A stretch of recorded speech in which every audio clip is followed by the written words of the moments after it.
জামালকে দিয়ে শুরু জাতীয় ফুটবল দলে এখন 6 জন প্রবাসী ফুটবলার। সে কারণেই বইছে সমর্থনের জোয়ার। এই উন্মাদনা দারুণ বলছেন অধিনায়ক জামাল।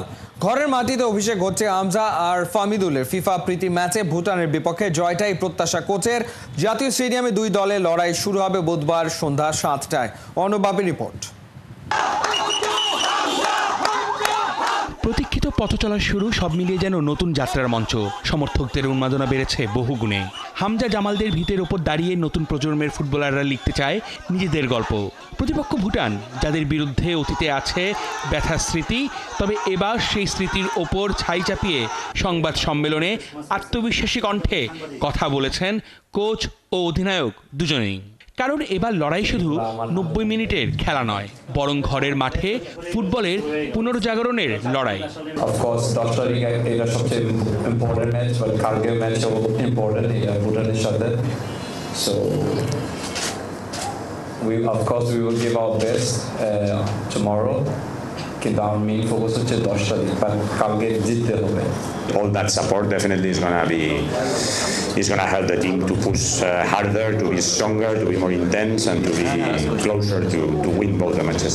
That is the গোল বলের খেলায় অনিশ্চয়তা থাকবেই, আর তাতেই তো লুকিয়ে নাটকীয়তা। ভুটানের সাথে অতীতের হোঁচট বাংলার ফুটবলে এক অন্ধকার অধ্যায় হলেও আজকের বাংলাদেশ সেই অধ্যায়ের নয়। আজকের দল আশার রঙে রাঙা। জামালের দেখানো পথে দলের সাথে লাল সবুজ জার্সি গায়ে জড়িয়েছেন আরও 5 জন প্রবাসী ফুটবলার। আমি আসলে খুব হ্যাপি, কারণ ওই সময় ইভেন যখন তারিখ জয়েন করছে, আমি ওই সময় তো চিন্তা করছি আরো প্লেয়ার জয়েন করবে না, বাট এখন দেখতেছি আস্তে আস্তে এই নাম্বার বাড়তেছে। সো এইটা আমি মনে করি এটা দেশের জন্য ভালো হবে। অফকোর্স লোকাল প্লেয়ার ওরাও খেলবে। সেই কারণেই গ্যালারিতে লাল সবুজের ঢেউ, কণ্ঠে গর্জন, আর মাঠে এক ঝাঁক সাহসী যোদ্ধা। ম্যাচ শুধু ফিফা প্রীতি ম্যাচ নয়, বরং বাংলার ফুটবলের বুকে লেখা হবে এক নতুন শুরুর দিন। আর সেই শুরুর ইতিহাসে নাম লেখাতে চায় হামজা, টুপু, মোরসালিন, রাকিবরা। হাজারো কণ্ঠে গ্যালারিতে প্রতিধ্বনিত হবে এই দল আমাদের, এ স্বপ্ন আমাদের। সবুজ গালিচার বুক চিরে ফুটে উঠেছে এক নতুন স্বপ্ন। প্রবাসীদের সাথে দেশি ফুটবলারদের পায়ে জেগে ওঠার গল্প, যাদের চোখে ঘরের মাঠে দেশের হয়ে বুক বাজি রেখে রুখে দাঁড়াবার স্বপ্ন। কারণ ফুটবল শুধু খেলা নয়, এটা আবেগ, এটা আত্মপরিচয়, এটা একটা পতাকার ওড়ার শব্দ। গোল বল ঘোরে, লক্ষ্য বদলায়, গল্প কখনো নায়ক, কখনো ট্র্যাজেডি। ভুটানের সঙ্গে অতীত আছে কষ্টের কান্না, হারের ইতিহাস, কিন্তু আজকের বাংলাদেশ হার ভাঙে না, আশায় গড়ে ওঠে। না, লাস্ট যখন আমরা ভুটানের সাথে খেলছি, সিচুয়েশন একটু ডিফারেন্ট, কারণ লাস্ট টাইম যখন আমরা ভুটানের সাথে খেলছি, maximum player didn't play for 2-3 months, আর এখন লিগ মাত্র শেষ হয়েছে, সো সবাই ম্যাচ ফিটে আছে। So different is it's a different scenario. দীর্ঘদিন পরে গ্যালারিতে ফিরবে হর্ষধ্বনি, যেখানে বাবা তার ছেলেকে বলে উঠবে, দেখিস এবার গোল হবে। যেখানে প্রতিটি উন্মাদনার মুহূর্ত, প্রতিটি করতালি এই দেশের ফুটবল প্রেমের মহাকাব্য হয়ে উঠবে। নতুন করে সাজানো চকচকে গালিচায় আবার ফিরছে সেই পুরনো গল্প, ফুটবলের উন্মাদনা, যেখানে টপু, জামালরা নেতৃত্ব দিয়ে শানিত করেছে গোটা দলকে। ঘরের মাটিতে হামজার অভিষেকের অপেক্ষায় দেখা মিলবে ফামিদুলের। এ যেন ফুটবল নিয়ে নতুন বাংলাদেশে নতুন এক উন্মাদনা, যেই উন্মাদনা ছড়িয়ে যাবে এই গ্যালারির প্রতিটা চেয়ারে, যেখান থেকে উঠবে গর্জন, এবং সেই গর্জনের মধ্য দিয়ে আসবে অর্জন। অনুবাপী, 71, ঢাকা। দক্ষিণ এশিয়ার অন্যতম সেরা দল বাংলাদেশ। হামজা চৌধুরীর অন্তর্ভুক্তি লাল সবুজের শক্তি বাড়িয়েছে, তবে তাতে লড়াইটা একপাক্ষিক হবে না। শেয়ানে লড়তে প্রস্তুত ভুটান। ফিফা ফ্রেন্ডলি ম্যাচে বুধবার মাঠে নামার আগে বাংলাদেশকে নিয়ে এমন ভাবনার কথাই জানিয়েছেন ভুটানের কোচ। হাসান সজীবের রিপোর্ট। ক্লোজ ডোর অনুশীলনের মাত্র 15 মিনিট সময় পেয়েছে গণমাধ্যম কর্মীরা ভুটানের প্র্যাকটিস কভার করার জন্য। সময়টা খুবই কম, একই সাথে ভুটানের হাতেও কিন্তু সময় কম। আগামীকাল বাংলাদেশের বিপক্ষে ঠিক এই মাঠে নামতে যাচ্ছে ভুটানিজরা। ভুটানের ফুটবলাররা হয়তোবা একটু স্বস্তি পেয়েছিল যখন তারা জানতে পেরেছিল হামজা চৌধুরী তিনি ইংল্যান্ড থেকে আসবেন, বিশ্রাম নেবেন সিঙ্গাপুরের বিপক্ষে ম্যাচটা খেলবেন। কিন্তু যখন খেলাযোগের মাধ্যমে সবাই জানতে পারলো যে ভুটানের বিপক্ষে বাংলাদেশের ঘরের মাটিতে হামজার অভিষেকটা ঘটছে, তখন হয়তোবা তাদের তাড়াহুড়োটা বেশি, যে তাড়াহুড়া করতে গিয়ে ভুটানের এক ফুটবলার বাস থেকে নামতে গিয়েই ধাক্কা খেলো। নিশ্চয়ই বুঝতে বাকি থাকে না তারা কতটুকু চিন্তিত। Maybe you want to ask me about Hamza. For us, very lucky because Hamza is a very good player. So for our boys, get a good experience. So from now, I'm very proud about tomorrow. Bhutan কেন তাদের ঘরের মাটিতে যে league সেটা বাদ দিয়ে বাংলাদেশে এসেছে? ব্রুনাইয়ের বিপক্ষে ম্যাচ খেলার আগে, এএফসি কোয়ালিফায়ার ম্যাচ খেলার আগে বাংলাদেশের বিপক্ষে প্রস্তুতিটা ঝালিয়ে নিতে আমরা দেখছিলাম যে ভুটানের ফুটবলাররা এসেই তড়িঘড়ি করে মাঠ দেখছিলেন এবং তারা তাড়াহুড়ো করে প্রস্তুতিটা সারছেন। হাতে সময় কম, তারাও চাইবেন যে বাংলাদেশের বিপক্ষে প্রস্তুতিটা দারুণ করে নিতে। ভুটানের গুরু তিনিও কিন্তু বাংলাদেশকে সমীহ করছেন এবং তিনি কিন্তু একটা কথাই বারবার বলছেন যে বাংলাদেশকে আসলে ছোট করে দেখার উপায় নেই। Bangladesh is a very good physical team from before, and they can run a lot and very strong physical and good pressure. So tomorrow National Stadium is a very good pitch, so we can have a good game. I hope so. Bangladesh Bhutan match শুধুমাত্র একটা match নয়, শুধুমাত্র 90 মিনিটের প্রায় 4 বছর পর এই মাঠে ফুটবল ফিরছে। হামজা চৌধুরীর পায়ের স্পর্শ পাবে ঢাকা স্টেডিয়াম, একই সাথে বাংলাদেশের সমর্থকরা মাঠে ফিরবে। সব কিছু মিলে দারুণ একটা পরিবেশ। এখন দিন শেষে বাংলাদেশের একটা জয় দরকার, যেটা সিঙ্গাপুর ম্যাচের আগে বাংলাদেশকে বিভিন্নভাবে আত্মবিশ্বাস যোগাবে। হাসান সজীব, 71, জাতীয় স্টেডিয়াম, ঢাকা। ব্যস্ত সময় পার করছে ফুটবল ফেডারেশন। একের পর এক মিটিং, সমর্থকদের টিকিটের চাহিদা, ফুটবল নিয়ে দিন দিন বেড়েই চলেছে উন্মাদনা। নতুন 5টার বেশি স্পন্সর প্রতিষ্ঠান যুক্ত হয়েছে বাফুফের সাথে। সব মিলিয়ে বাফুফের কাজের পরিধি বেড়েছে বহু গুণে। অর্ণব বাপির রিপোর্ট। বছরের পর বছর নেতিবাচক খবরের কারণে শিরোনামে থাকতো বাফুফে। হঠাৎ হাওয়া বদলে যাওয়ায় সভাপতি হিসেবে তাবিদ আওয়ালের নেতৃত্বে বর্তমান কমিটি পাচ্ছেন বাহবা। পেছন থেকে কাজ করছেন আরও একজন, উনি বাফুফের সাধারণ সম্পাদক। বাংলাদেশ ফুটবল ফেডারেশনের বর্তমান সাধারণ সম্পাদক কিন্তু কথার থেকে কাজে বেশি বিশ্বাসী, তাই ইদানিং তাকে খুব একটা ক্যামেরায় দেখা যায় না। সারাদিন এখন ওয়ার্কিং আওয়ার কীরকম দিতে হচ্ছে এই সামনের ম্যাচটাকে ঘিরে? না, এটা হচ্ছিল একটা খুবই গুরুত্বপূর্ণ দুটো ম্যাচ।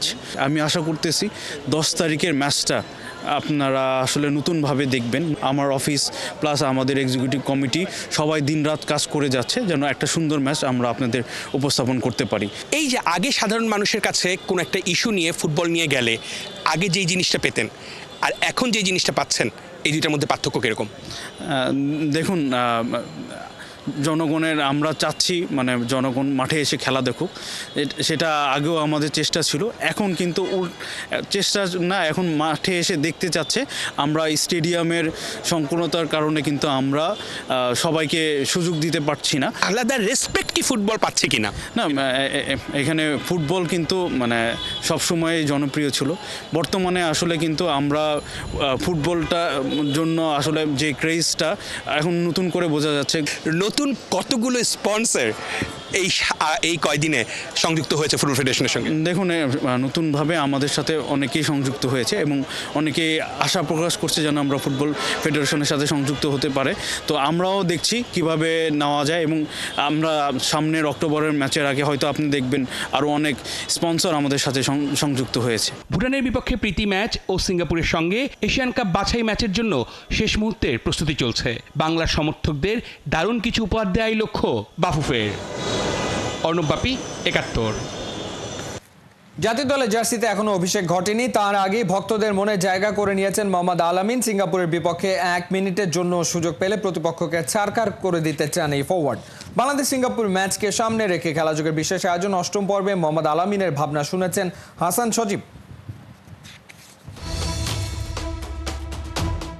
এই মুহূর্তে বাংলাদেশের লোকাল ফুটবলারদের মধ্যে যদি সবচেয়ে বেশি আলোচনা হয়, উপরেই থাকবে মোহাম্মদ আলামিনের নামটা। বাংলাদেশের ঘরোয়া লিগে দাপটের সঙ্গে তার গোল করার কৃতিত্ব রয়েছে। আপনার বয়স অনুযায়ী আপনার স্কিল নিয়ে অনেক প্রশংসা হয় এবং এই মুহূর্তে বাংলাদেশের ফুটবলটা যেখানে দাঁড়িয়ে রয়েছে, যে আপনাকে আসলে সবাই খেলতে দেখতে চায় ন্যাশনাল টিমের জার্সিতে, আপনিও নিশ্চয়ই অপেক্ষা করছেন। সিঙ্গাপুরের বিপক্ষে কি অভিষেকটা হবে কিনা? আল্লাহর উপর বিশ্বাস রাখি, ইনশাল্লাহ লিগে ভালো কিছু করতে চাই। যখনই সুযোগ আসবে নিজের জীবন উজাড় করে দিব। আলামিনকে সবসময় কেন হাবিয়ার কাবরেরা একটু লুকিয়ে রাখে? এটা আমি জানি না, এটা আমি বলতেও পারবো না।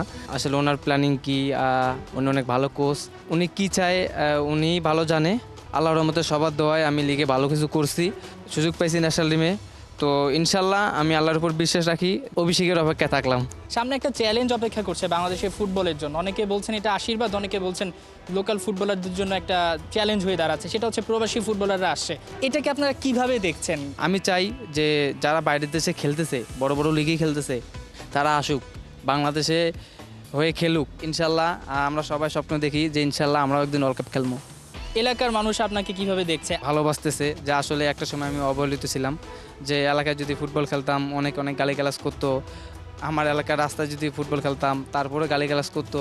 তো এখন আমার সবাই ভালোবাসে, সবাই সাপোর্ট করে। মা চাইতো যে আমি যেন অনেক বড় ক্রিকেটার হই, কারণ ক্রিকেটারের নাকি টাকা আছে, যে ক্রিকেটারের টাকা আছে, আর ক্রিকেটার নাকি অনেক সেফটি। আপনার মা হয়তো ভেবেছেন বা বাংলাদেশের পারিপার্শ্বিক যে ক্রিকেটে গেলে বাবা টাকা বেশি বা কোনোভাবে আমাদের হয়তো বা জীবনযাত্রার মান চেঞ্জ হবে, কিন্তু এখন সেটা কিন্তু ফুটবলেও ছোঁয়া লাগছে। কৃতিত্বটা আসলে কাকে দিতে চান এই মুহূর্তে? অবশ্যই আপনারা পরিশ্রম করছেন, বাট ঠিক কোন জায়গা থেকে বদলে গেল? ফুটবল ফেডারেশনে যারা আছে কর্মকর্তা, তারা অনেক ভালো কাজ করতেছে। আর সব থেকে বেশি কৃতিত্ব দিতে চাই যে হামজা ভাইকে, যে হামজা ভাই আসছে, হামজা ভাই আসার পর পুরো ফুটবল চেঞ্জ হয়ে গেছে। এখন সবাই খোঁজখবর রাখে ফুটবলের, আগে এমনটা ছিল না। এখন সব জায়গায় ফুটবলটা ছড়াই গেছে একমাত্র হামজা ভাইয়ের কারণে। যদি ভালো কিছু করি বাংলাদেশের হয়ে, যদি বেশি বেশি গোল করতে পারি, তাহলে ইনশাল্লাহ আমার জার্সিও যারা বাংলাদেশ সমর্থকরা আছে তারাও পড়বে ইনশাল্লাহ। আমি ওটাকে নিয়ে কাজ করব, যে আমিও চেষ্টা করব হামজা ভাইয়ের মতো হওয়া। দেশের বাইরে খেলবো, বড় একটা ক্লাবে খেলবো, সেই জিনিসটা কি নিজের ভেতরে বপন করেন কিনা বা বিশ্বাসটা আছে? যদি আল্লাহ চায় তাহলে সবই সম্ভব। আমি আল্লাহর কাছে চাইবো, ইনশাল্লাহ আমি চেষ্টা করব বাইরের দেশে যাওয়ার। সিঙ্গাপুরের বিপক্ষে আপনার ঠিক লক্ষ্যটা কি? কয়টা গোল করবেন? আমি নিজেকে আমি রাজাও মানতে পারি বা বলতে পারি যে আমি রাজা, কিন্তু আমাকে তো করে দেখাতে হবে যে আমি রাজা। আমাকে তো সবাই চিনবে যে না আলামিন রাজা, ওই জিনিসটা তো আমাকে করে দেখাতে হবে। তো ইনশাল্লাহ আমি কথায় না, আমি মাঠে করে দেখাবো ইনশাল্লাহ। বলছিলেন মোহাম্মদ আলামিন, শুনছিলাম তার স্বপ্নের কথা, তার বেড়ে ওঠার কথা। আলামিন নিরাশ করতে চান না, সবাইকে কথা দিয়েছেন যদি সিঙ্গাপুরের বিপক্ষে তার অভিষেকটা ঘটে একদম ফাটিয়ে দিবেন। হাসান সজীব, ৭১, ঢাকা। এক হামজা চৌধুরী যেন পাল্টে দিয়েছেন বাংলাদেশের ফুটবলের চেহারা। সেই ক্রেজ থাকছে শুধুমাত্র জাতীয় দলের ভেতরেই সীমাবদ্ধ। লিগের খেলাতে এখনো মানুষের আগ্রহ কম, অথচ লাল সবুজ জার্সিতে এদেশের ফুটবলাররা কেবল ফিফা উইন্ডোতে বছরে কয়েকটা নির্দিষ্ট ম্যাচেই খেলার সুযোগ পায়। অভিজ্ঞরা বলছেন ক্লাব ফুটবলের সুদিন ফিরবে, জাতীয় দলের জোয়ার লাগবে ঘরোয়া ফুটবলের গ্যালারিতেও। খালিদ জামিলের রিপোর্টে বিস্তারিত।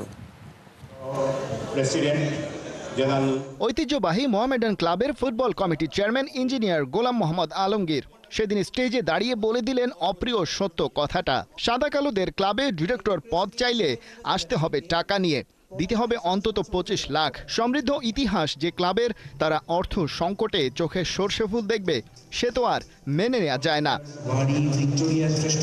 এই হচ্ছে দেশের ফুটবলে প্রথম সারির একটা ক্লাবের অবস্থা। যদিও গোলাম মোহাম্মদ আলমগীর দায়িত্ব নেয়ার পর অর্থ সংকট কেটেছে অনেকটা, প্লেয়ারদের বেতন বোনাস হচ্ছে, ভালো মানের ফুটবলারও আসছে। আর তার সুফল হিসেবে ২২ বছর পর মোহামেডান তাদের ঘরে তুলেছে পেশাদার লীগ শিরোপা। কিন্তু হামজা চৌধুরী আসার পর দেশের ফুটবলে যে নতুন হাওয়া বইছে, তার ছোঁয়া কতটা লেগেছে দেশের ক্লাব পাড়ায়? ফুটবলের জোয়ার ফিরে আসছে এবং আপনারা এরা ফেডারেশনের খবর নিয়ে দেখবেন যে যেই সময় অনলাইনে টিকিট বিক্রি শুরু হয়েছে, সাথে সাথে একদিনে কিন্তু প্রায় ১ লক্ষ আবেদন পড়েছে। এতে বোঝা যাচ্ছে যে মানুষ আবার মাঠে গিয়ে খেলা দেখতে চায়। মানে আমাদের সময়ে ৮০ এবং ৯০ দশকে যেরকম একটা উত্তেজনা ছিল খেলায়, মানুষ মাঠে গিয়ে খেলা দেখতো, তো সেই সিচুয়েশনটা মনে হয় আস্তে আস্তে ফিরে আসবে বলে মনে করি। ফরেন প্লেয়ার তো খেলতেছে, তা আমাদের হয় নট, মানে যারা বাংলাদেশি যারা বিদেশি তারা কেন খেলতে পারবে না?